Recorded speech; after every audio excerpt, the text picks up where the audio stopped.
Hello students, स्वागत है आपका अपने YouTube channel Zenith Career Hub में। आज हम आप लोगों के लिए बिहार बोर्ड 2021 की परीक्षा में शामिल होने वाले क्लास 10th के विद्यार्थियों के लिए फिजिक्स का कुछ महत्वपूर्ण क्वेश्चन लेकर आए हैं। तो आइए चलते हैं, देखते हैं आज का महत्वपूर्ण VVI ऑब्जेक्टिव्स क्वेश्चन। आज का हमारा फर्स्ट क्वेश्चन है, गोलीय दर्पण के परावर्तन पृष्ठ की वृत्ताकार सीमा रेखा का व्यास क्या कहलाता है? गोलीय दर्पण के परावर्तन पृष्ठ की वृत्ताकार सीमा रेखा का व्यास वक्रता त्रिज्या कहलाता है। आपको ध्यान रखना है कि गोलीय दर्पण के परावर्तन पृष्ठ की वृत्ताकार सीमा रेखा का व्यास वक्रता त्रिज्या कहलाता है, जिसको R से लिखा जाता है। नेक्स्ट क्वेश्चन है, एक दंत विशेषज्ञ किस दर्पण का उपयोग मरीजों के दांतों को बड़ा प्रतिबिंब देखने के लिए करता है? अर्थात जो दांत के डॉक्टर होते हैं वे किस दर्पण का उपयोग करते हैं? तो दांत के जो डॉक्टर होते हैं वे अवतल दर्पण का उपयोग करते हैं। अवतल दर्पण में छोटे वस्तुओं का प्रतिबिंब बड़ा बनता है, इसलिए दांत के जो डॉक्टर होते हैं छोटे दांत को बड़ा दांत देखने के लिए इस दर्पण का उपयोग करते हैं। अगला क्वेश्चन है, यदि किसी बिंब का प्रतिबिंब का आवर्धन ऋणात्मक हो तो उस प्रतिबिंब की प्रकृति क्या होगी? अर्थात यदि किसी वस्तु का प्रतिबिंब का जो आवर्धन है यदि वो निगेटिव है तो उस प्रतिबिंब का प्रकृति क्या है, यानी वो उसका जो प्रतिबिंब बनेगा वो कैसा बनेगा? तो आपको ध्यान रखना है, यदि किसी वस्तु का प्रतिबिंब का आवर्धन यदि ऋणात्मक है तो उस वस्तु का प्रतिबिंब वास्तविक और उल्टा बनेगा। नेक्स्ट क्वेश्चन है, परावर्तन के नियम से क्या निर्धारित होता है? परावर्तन के नियम से क्या निर्धारित होता है? तो आपको ध्यान रखना है, परावर्तन का जो नियम है उसमें आपतन कोण और परावर्तन कोण दोनों बराबर होता है। और हम आपको बता दें कि परावर्तन का दो नियम है, एक है आपतित किरण, परावर्तित किरण और अभिलंब तीनों एक ही तल में होते हैं, यानी तीनों का मिड पॉइंट एक होता है। यानी आने वाली किरण आपतित किरण, जाने वाली किरण यानी परावर्तित किरण और अभिलंब तीनों एक ही तल में होते हैं। ये परावर्तन का नियम है। और दूसरा नियम है कि आपतन कोण और परावर्तन कोण दोनों बराबर होता है, यानी आपतन कोण को I से लिखते हैं और परावर्तन कोण को R से लिखते हैं। I = R, यानी I बराबर होता है R का। नेक्स्ट क्वेश्चन है, प्रकाश तरंग किस प्रकार के तरंग का उदाहरण है? तो आपको ध्यान रखना है, प्रकाश तरंग एक प्रकार का विद्युत चुंबकीय तरंग है। प्रकाश तरंग विद्युत चुंबकीय तरंग का उदाहरण है। नेक्स्ट क्वेश्चन है, परावर्तन के कितने नियम हैं? तभी हमने आपको बताया था कि परावर्तन के दो नियम हैं। फर्स्ट नियम है आपतित किरण, परावर्तित किरण और अभिलंब तीनों एक ही तल में होते हैं। और दूसरा है आपतन कोण बराबर परावर्तन कोण होता है। नेक्स्ट क्वेश्चन है, किस दर्पण में बड़ा प्रतिबिंब बनता है? आपको बताना है कि किस दर्पण में बड़ा प्रतिबिंब बनता है। तो इसका राइट जवाब है अवतल दर्पण। अवतल दर्पण में प्रतिबिंब बड़ा बनता है। समतल दर्पण में प्रतिबिंब वस्तु के बराबर बनता है। उत्तल दर्पण में वस्तु का प्रतिबिंब हमेशा छोटा बनता है। और अवतल दर्पण में आपको ध्यान रखना है, बड़ा भी बनता है, छोटा भी बनता है और वस्तु के बराबर भी बनता है। नेक्स्ट क्वेश्चन है, सर्च लाइट का परावर्तक सतह होता है, यानी सर्च लाइट में किस दर्पण का प्रयोग किया जाता है? ये आपको ध्यान रखना है कि सर्च लाइट में अवतल दर्पण का प्रयोग किया जाता है और साइड मिरर के रूप में उत्तल दर्पण का उपयोग किया जाता है। ये दोनों को आपको बारीकी से ध्यान रखना है कि सर्च लाइट में अवतल दर्पण और साइड मिरर में उत्तल दर्पण। नेक्स्ट क्वेश्चन है, दाढ़ी बनाने में कौन सा दर्पण उपयुक्त होता है? यानी दाढ़ी बनाने में कौन सा दर्पण उपयुक्त होता है ये आपको बताना है। आपको ध्यान रखना है कि दाढ़ी बनाने में अवतल दर्पण उपयुक्त होता है, क्योंकि दाढ़ी छोटा छोटा होता है और उसे बड़ा देखने के लिए हमें अवतल दर्पण का ज़रूरत पड़ता है। और घरों में जो दाढ़ी बनाने के काम में लाया जाता है दर्पण, वो एक्चुअली समतल दर्पण होता है, लेकिन वास्तव में दाढ़ी बनाने के लिए अवतल दर्पण उपयुक्त होता है। नेक्स्ट क्वेश्चन है, किस दर्पण में केवल आभासी प्रतिबिंब बनेगा? आपको बताना है कि किस दर्पण में केवल आभासी अर्थात काल्पनिक प्रतिबिंब बनेगा। तो इसका राइट जवाब है समतल दर्पण और उत्तल दर्पण। समतल दर्पण और उत्तल दर्पण दोनों में केवल आभासी अर्थात काल्पनिक प्रतिबिंब बनता है। नेक्स्ट क्वेश्चन है, समतल दर्पण में प्रतिबिंब की प्रकृति क्या होती है? तो आपको ध्यान रखना है कि समतल दर्पण में प्रतिबिंब आभासी और वस्तु के बराबर बनता है।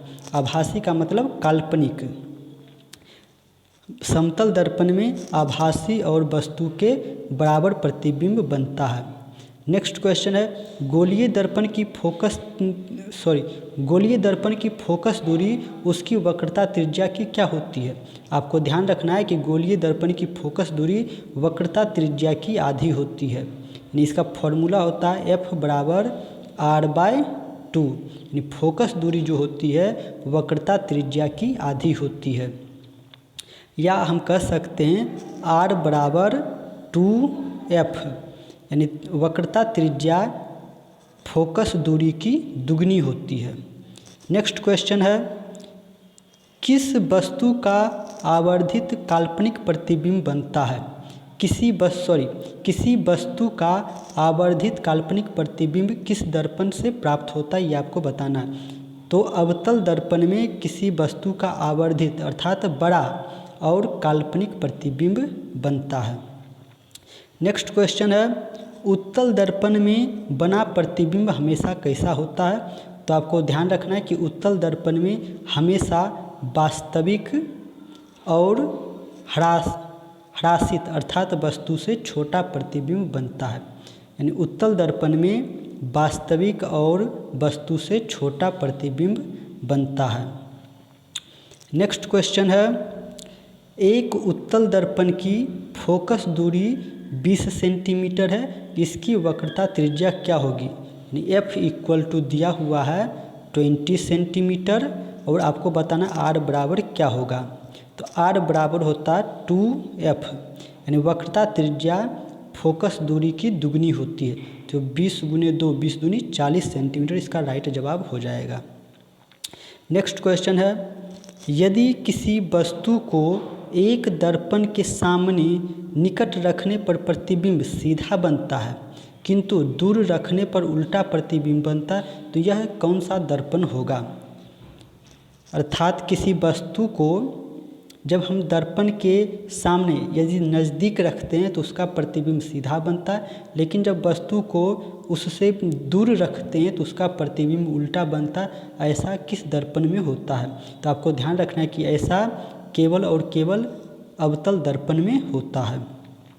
नेक्स्ट क्वेश्चन है, किसी दर्पण के सामने आप चाहे जितनी भी दूरी पर खड़े हो उसका प्रतिबिंब सीधा ही बनता है, वह दर्पण कौन सा होगा? तो आपको ध्यान रखना है कि समतल दर्पण और उत्तल दर्पण में हमेशा ही वस्तु का सीधा प्रतिबिंब बनता है। नेक्स्ट क्वेश्चन है, यदि किसी वस्तु को एक दर्पण के सम्मुख किसी भी दूरी पर रखने से उस वस्तु का प्रतिबिंब हमेशा सीधा और छोटा बनता है, तो वह दर्पण कौन सा होगा?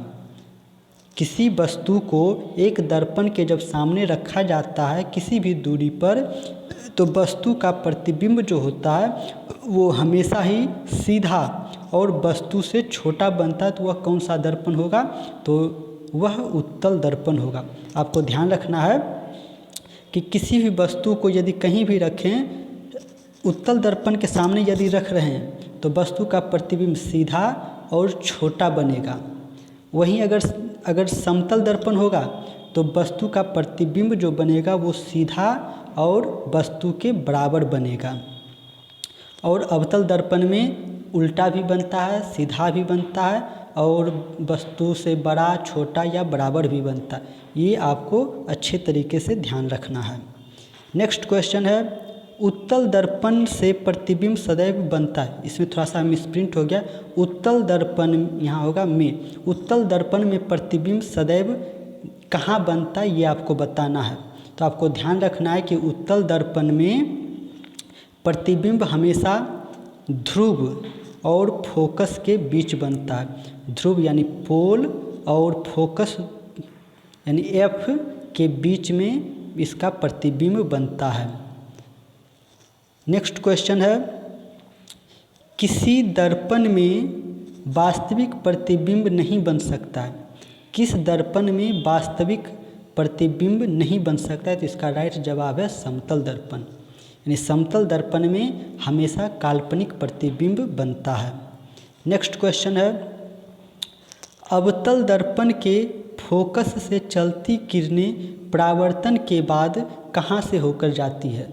अवतल दर्पण में फोकस से चलती किरणें परावर्तन के बाद प्रधान अक्ष के समांतर होकर जाती है, ये आपको ध्यान रखना है। अवतल दर्पण में यदि फोकस से कोई किरण परावर्तन के बाद प्रधान अक्ष के समांतर होकर जाती है।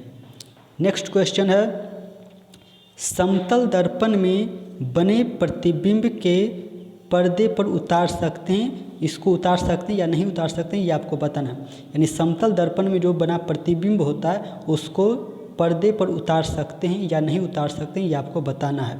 तो समतल दर्पण में जो प्रतिबिंब होता है उसको हम पर्दे पर नहीं उतार सकते, क्योंकि समतल दर्पण में काल्पनिक प्रतिबिंब बनता है।